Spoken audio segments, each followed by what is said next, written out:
وسلم من شرب الخمر في الدنيا سقاه الله من طينة الخبال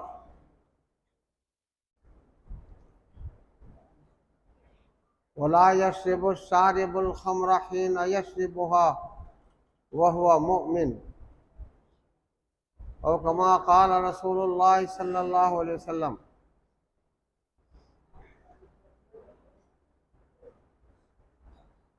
اللہ تعالیٰ نے کچھ کھانے کی چیزیں حلال کی ہے اور کچھ حرام کی ہے، اسی طرح پینے کی کچھ چیزیں حلال کی ہے اور کچھ حرام کی ہے۔ اللہ تعالیٰ نے اپنے کلام مبین کے اندر دنیا کی شراب پینے کو حرام قرار دیا ہے۔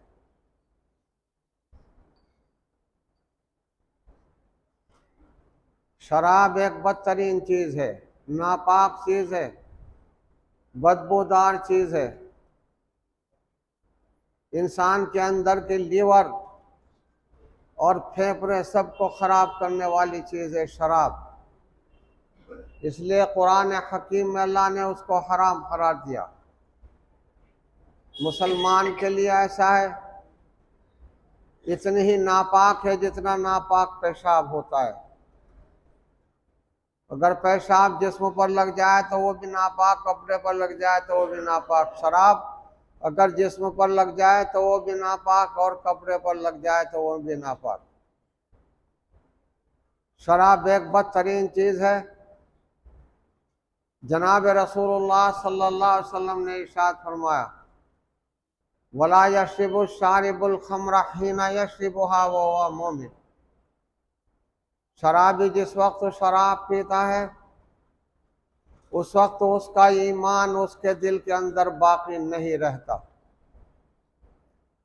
شراب جیسی گندی، ناپاک، بدبودار چیز اور نور ایمانی جیسا پاکیزہ چیز، یہ دونوں ایک ساتھ جمع نہیں رہتی۔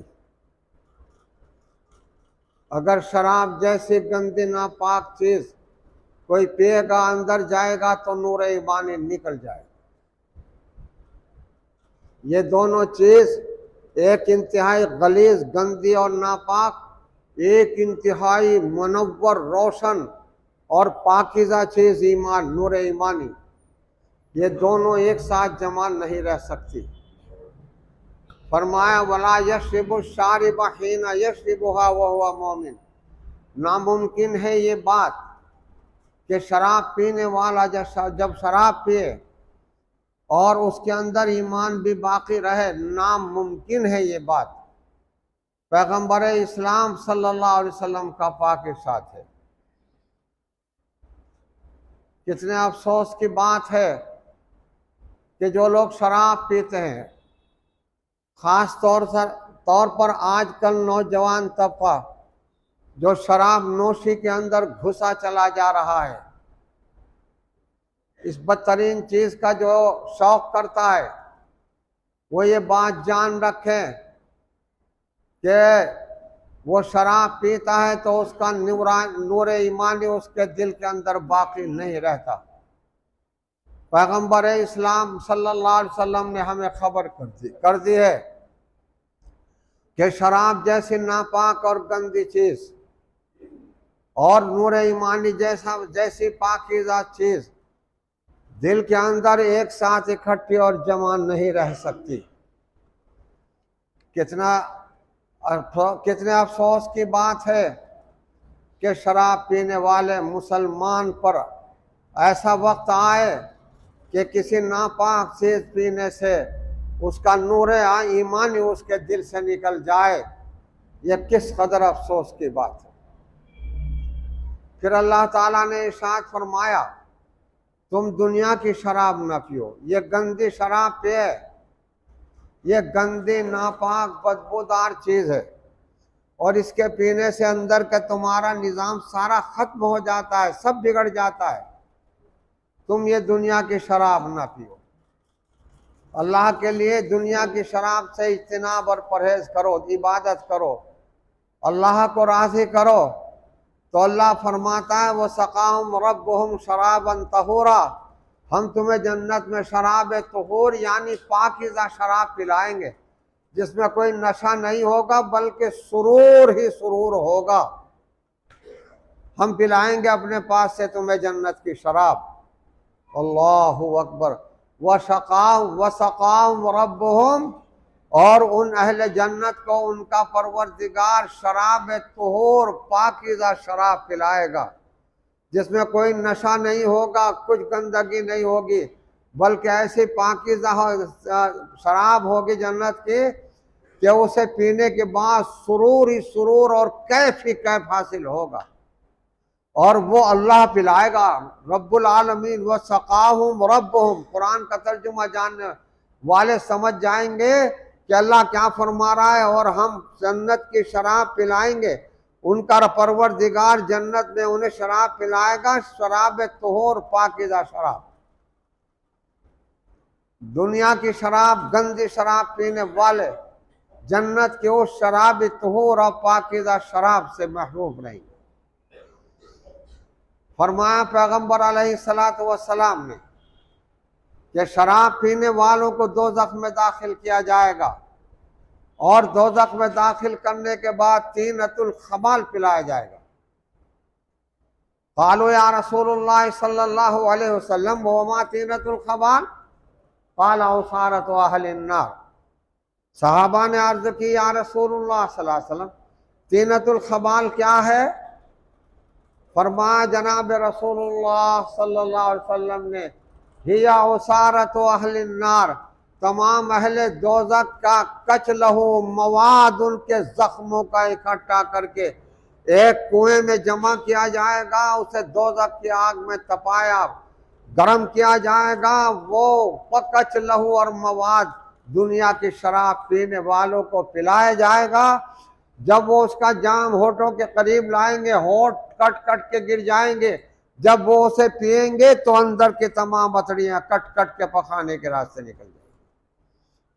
پھر وہی جام لایا جائے گا، پلایا جائے گا، وہ ٹھیک ہو جائے گا، پلایا جائے گا، پھر وہی حالت ہوگی.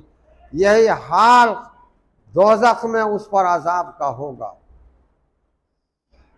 وسقاهم طینۃ الخبال اور دوزخ میں ان کو دوزخیوں کے زخموں کا کچ لہو اور مواد پلایا جائے گا. علمان الحفیظ استغفر اللہ استغفر اللہ. یا اللہ میری قوم کے جو نوجوان شراب نوشی میں لگ رہے ہیں، شرابیں پی رہے ہیں، نشے کر رہے ہیں، اور ایک نشہ گٹکے کا کر رہے ہیں، اور ایک نشہ ایک دوا کا کر رہے ہیں، کوریس کہتے ہیں جس کو، اس دوا کا ملنا اسٹوروں پر مشکل ہو گیا ہے. سب نشے باز خرید رہے ہیں کوریس. کھانسی کی ایک دوا ہے، اس میں کچھ نشہ پوری بوتل پی جاتے ہیں. کوریس کی پوری بوتل نشے کے لیے پی جاتے ہیں. اب وہ کھانسی کے لیے ملنا مشکل ہو گئی ہے. اسٹور والے جو نشے کے لیے بیچ رہے ہیں ان کی روزی بھی حرام ہوگی. اسٹور والے اگر نشے بازوں کو نشہ کے لیے بیچ رہے ہیں دولت کمانے کے لیے تو ان کی وہ دولت بھی حرام ہوگی. پہلے وہ شیشے 25-30 روپے 35 روپے کی ملا کرتے تھے، کھانسی کی دوا تھی. اب 100 روپے 100 روپے کی مل رہی ہے، نشے باز خرید رہے ہیں، پوری شیشی جا کے پی لیتے ہیں. افسوس کا مقام یہ ہے کہ مسجد کے پیشاب خانے اور پخانوں میں بھی وہ شیشی پڑی ہوئی ملتی. انہوں نے مسجدوں کو بھی نہیں چھوڑا، خدا کے گھر بھی نہیں چھوڑے. خدا کے گھر میں نشہ کرنے کی غرض سے آ رہے ہیں. جبکہ ایک زمانہ میں نے وہ دیکھا کہ مسجد میں بے نمازی بھی داخل ہوتا اور ڈرتا تھا، داخل نہیں ہوتا تھا.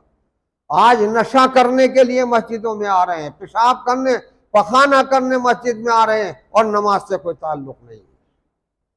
بہرحال شراب ایک بدترین چیز ہے، شراب ایک بدترین چیز ہے جس کا بطور دوا بھی استعمال کرنا جائز نہیں ہے، اور نہ انسانوں پر بطور دوا استعمال جائز ہے نہ جانوروں کے اوپر.